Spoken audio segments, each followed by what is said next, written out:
and that it would be two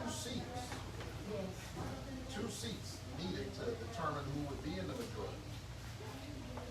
And what are the odds that both of those seats would be in the same state? Because it's easy to forget now. Once things happen, we sort of all forget. We act like these things were inevitable. And then if someone told you, look, I'm going to give you the Democratic majority, and you get to pick the state where those two seats will be. You just pick two states anywhere on the map that you think are going to give you the Democratic majority. Who in the world would have picked Georgia? We weren't in the top tier. We were barely in the second tier. But Georgia delivered. And because Georgia delivered, I'm going to deliver for Georgia. Every single day. And it's the reason why we were able to pass the American Rescue Plan, because folks in Clayton County, folks in Riverdale stood up, gave us the majority free, the multi-racial coalition of conscience, in a moment when our country clearly needs it. We were able to pass the American Rescue Plan, put shots in people's arms, money in their bank accounts to help them as they stumbled their way out of the pandemic. We're able to provide some support for our municipal governments. I know you want some more. I'm working on it. We were able to put a provision in the bill that literally expanded the earned income tax credit and the child tax credit, and people are going to literally feel the result of that in just a few weeks, beginning July 15th. And they'll be getting it monthly instead of waiting until the end of the year when you file your taxes. And the experts tell us that it will cut child poverty in half. Think about that. That's one provision inside of a bill that will cut child poverty in our country in half. And so make sure you tell folks to file their taxes. And if they've already filed, they don't have to do anything. They'll receive it. The earned income tax credit, child tax credit, we're not talking about that nearly enough. It is one of the most powerful anti-poverty provisions in a piece of legislation that we've seen in a generation. So make sure you get the word out about that in your churches and places. Tell earned income tax credit, child tax credit. It's going to help a lot of just ordinary folks. And we were able to get that in the American Rescue Plan, and if Georgia hadn't given us the majority, it wouldn't have happened. It would not have happened. In addition to that, we put a provision in the bill that further incentivizes our state to expand Medicaid. I just left Brady Hospital doing a lot of heavy lifting for the whole region. And but 28% of the people getting care there are uninsured. We can expand Medicaid, and we can help a lot more people. So next is infrastructure. And I think Clayton County could use some infrastructure. Yes. So that's roads and bridges and public spaces, is rural broadband. But in addition to bricks and mortar, it's water and it's housing infrastructure. And I think that not only housing infrastructure, I think child care is infrastructure. So that people can go to work, especially when who have been hard hit by the pandemic. So we're working hard to get this infrastructure bill passed, and throughout that process, I'll be thinking about everything I can do for Georgia. And we have not given up on voting rights, and we will not give up on voting rights. So let me be clear, so you'll understand what got blocked the other week. It wasn't the bill. The bill that's not what they blocked the other day. They blocked our ability to proceed with debate on the bill. They don't even want to have a conversation so that the American people can really see what's going on. They're playing games. They don't like what you did, so they're trying to outdo what you did last January and last November. We're not going to let them do it, right? Right. So we're going to fight hard to pass voting rights legislation. But in the meantime, we're going to keep registering people to vote and organize, make sure that people get delivered to the polls, because they are clearly afraid of your power. That's what SB 202 is all about. It's not about voter integrity. It's about fear of the voters. Let me say that SB 202 is not about voter integrity. It's about politicians who are afraid of the voters. And so they're trying to make it difficult for some people to show up. And so the best thing we can do is, rather than allow it to frustrate us, we ought to make sure it motivates us. And say, you didn't like that, well, we're going to give you some more, where that came from. And deliver our people to the polls, deliver black people and brown people and struggling white sisters and brothers and women and students, deliver them to the polls, because Georgia, this is the new Georgia, and they know it. They're trying to hold it back. Yeah. The flood is coming. They know it. So they're trying to jimmy rig the system. When you lose an election, you aren't supposed to try to fix the election, fix your policy. Right. Yes. Fix your agenda. Don't push me, I'll take a test. They're trying to fix the election. So I'm going to keep fighting for the provisions in John Lewis and the other provisions that will make sure that all across our country, people can vote early, they can vote on the weekends, they can vote by mail. Republicans used to like vote by mail until we started. We can vote by drop box. What are they afraid of? Losing. People might vote. And look, even when we have high voter turnout, let's be real clear. In the United States of America, when we talk about high voter turnout, record voter turnout, what are we talking about? 40%? It's still abysmally low. We're not suffering from a pandemic of voter participation. We're suffering from voter suppression and voters who are disengaged because they listen to what people are talking about in the political square, and they wonder, what does that have to do with me? People are disengaged, so we got to get them engaged and make sure that they see themselves in the conversation. So thank you so much, Clayton County. Thank you, Riverdale, for the honor of my life. I view this as an extension of my ministry, quite honestly. I'm still a preacher and a pastor in my heart, and this gives me an opportunity to pastor the whole state. You know, it's ready to shepherd the whole, you know what I mean, in the most loving, you know, to put my arms around the whole state and to extend my commitments into public policy. Like I've been preaching about healthcare now for years, and now I get to write the bill. So I love it. Ain't God good? That's right. So let's keep working at it, and I'm happy to respond to any questions in the few minutes. We're gonna have to leave in just a few minutes, unfortunately. Yes. Senator Warnock, I want to let you know, as far as the voting is concerned, that Clayton County Public Schools registered the most 18-year-old high school seniors of probably any of the metro counties. So you received a vote from us. Thank you. We want to thank you from the Board of Education for the CARES Act money, because it came in very well for all the things that we need to do, move into virtual education. And we just thank you for your work that you're doing for us. We want to see our schools reopen, but they need to do it safely, and we're grateful that we're able to provide resources to help that to happen. Yes, yes. Any updates on the status of student loans for? It's something that I'm continuing to work on. I think that we should expand the Pell Grant program so people will need to borrow less money.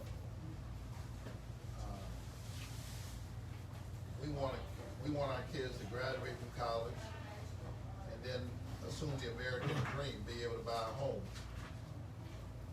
But it's hard to assume a mortgage if you come out of school with a mortgage. Our kids are having to mortgage their future in order to have a future. Student loans we got more student debt in this country than we have credit card debt. Yes. Auto loans, more than auto loans.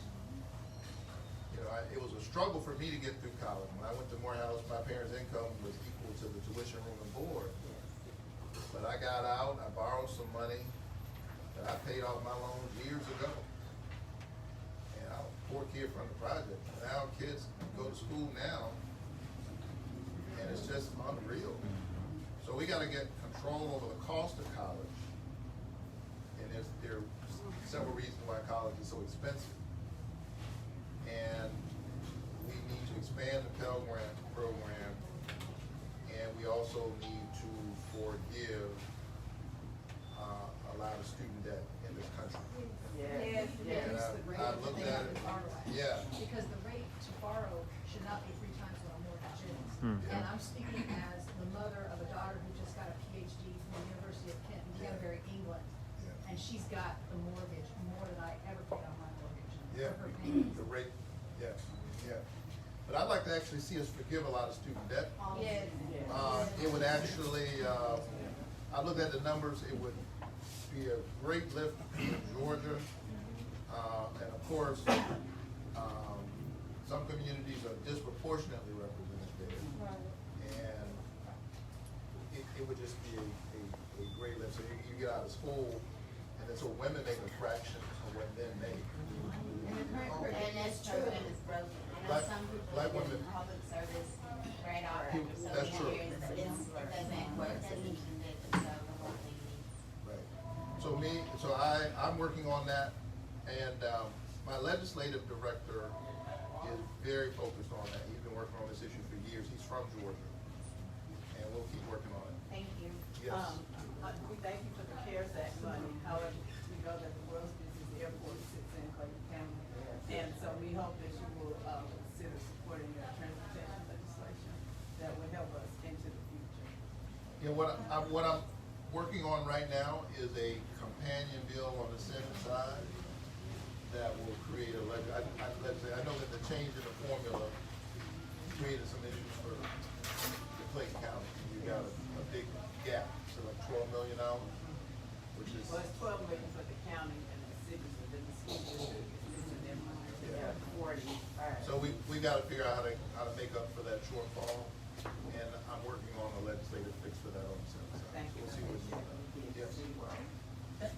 Thank you, Senator, for being here, and as the Chief Deputy Whip and the Georgia Democratic Party Caucus, I will speak for them and let you know that we are supporting you and that we are appreciative of all you've done, and let us know what we can do moving forward to help you. Thank you. I think one of the things that we you know, we need the folks in the legislature to amplify what it's costing Georgia for our legislature to continue to refuse to expand Medicaid.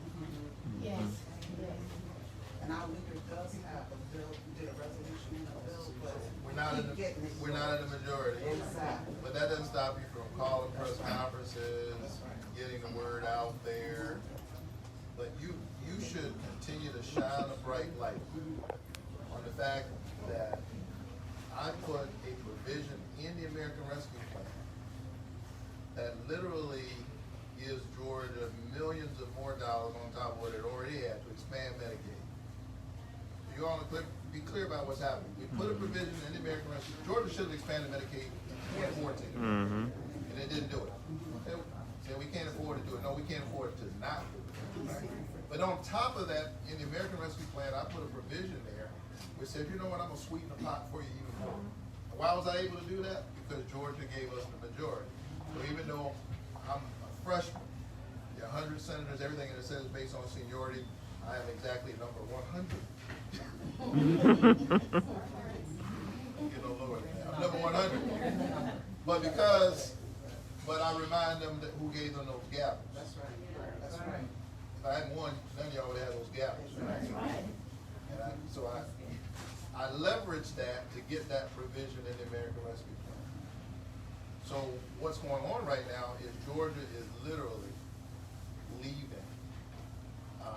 Right now, 275,000 Georgians in the Medicaid gap, 500,000 count everybody who's actually eligible. And millions of dollars on the table that could help the schools in Clayton County. And the hospital. And the hospitals and the roads. And everything. Yes. Yes, thanks for your leadership, thanks for being here. My name is Crystal. I'm from Protect the Vote GA, just representing, holding it down with protecting voting rights here in Georgia. We're really excited for you to be here in Clayton County. We just attended the redistricting meeting yesterday, and I wondered what were your thoughts about redistricting, them redrawing lines? I know you were part of the reapportionment because you're, at the federal level, but what can you say about the transparency that needs to be held at the local level during this process to make sure racial gerrymandering doesn't happen?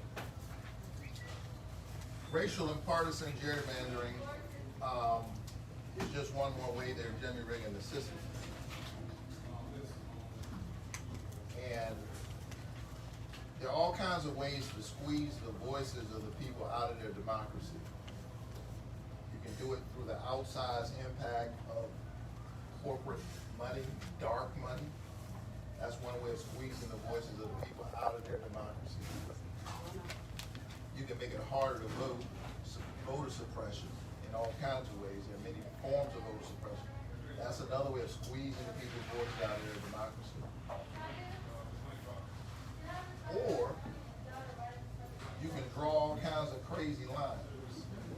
Gerrymandering as another way of squeezing the people's voices so that, particularly in a state legislature, there's an increasing disconnect between how Georgians actually voted and how that's reflected in who actually is sitting in those seats. Based on how you draw the lines. You could literally have a whole disconnect between how many people voted Democrats, how many people voted Republican, and who actually has the majority and how big that majority is based on the lines. Also in the Congress as well. They kept drawing, they redrew John Barrow's district so much he was playing hopscotch. He had to play double dutch. They kept drawing that line. So I think we should take, and there's some Democrats, who have some pushback, and I think they're wrong. I think we should take politics out of redistricting, I feel like or as much of it as possible. Yeah. We should force politicians to have to speak to all kinds of people to get elected. Yeah. And so what they've done, and you know what they've done, they've done it to themselves, right? So there's a member of our delegation from Georgia who gets a lot of national attention, whose name I won't even say. But she gets a lot of attention, being a character. And folks ask me about her, and I actually think she's irrelevant. She is a product of gerrymandering. You keep drawing the lines, you encourage extremism. Because the only thing people are concerned about is being outflanked by somebody even more extreme. Compromise is actually disincentivized because you're drawing these lines that actually encourage extremism and non-cooperation. And so it's holding our whole system hostage. And the Republican Party, quite frankly, has sewn itself into a bag of policy irrelevance. And so that's why they're playing games with the voting. Because they've sewn themselves into a corner. They can't put forward common sense legislation, and so they got to keep playing with the rules. So that's one of the provisions and for the people, and it's one of the things that I'm very focused on. We got part of the voting rights legislation we got to get passed is something that addresses gerrymandering. Sorry for the long answer, but it's something I feel very strongly about it. And I'm almost out of time, right? You had something. Oh, yeah. We have people that want to get some All right, let me get Representative Schofield right here real quick, and I'm gonna give her a short answer, and then we're gonna take a couple pictures, and I gotta go. The short answer is the big lie about the unemployment situation here in Georgia. We sent you, you know where I'm going, we sent you many requests on needing help. People are not going to work intentionally, they're going because they still need that backlog fixed. The lie is that it's been processed, the claims have been handled, and that's not true. I have people on my list still waiting since last year to get handled. We're not getting any resolve. Unemployment benefits. We're not getting any resolve from the commissioner here or the governor here. We needed investigation and an audit on the Department of Labor here. There are some big discrepancies that we've sent over time and time again, and you guys can call them. Got it. We will do that. Can I just add to that, that I've had people that were owed over $9,000. Over $9,000 in unemployment. Have lost it. Yeah, I just wanted to show you how. It's bad. bad. And they're lying and saying that they've moved the agenda forward. Well, they have not moved the agenda forward. You're hiding a lot of things. It's a systemic problem that has been going on with the Georgia Department of Labor. Thank you so much. I appreciate it, and we'll stay focused on that. Yes, Mary. All I want to say, all what y'all said was excellent. Jesse, everybody, it was good. But the one thing I want to say, as a mother, is that I want to thank you for projecting an image for our young men. I really want to thank you for that, because you dress well. You do for real. You dress well, and you're articulate, and you're doing something, and you're bringing new, fresh blood up there to that Capitol. And I want to say on behalf of Riverdale and all my friends in here, we're grateful that you're doing that. We need some more, we don't need no more rappers to represent us. We need somebody positive, and somebody to do a book report on you. Well, I'm gonna get my picture. I love you too. Y'all take care. Blessings. Thanks, everybody.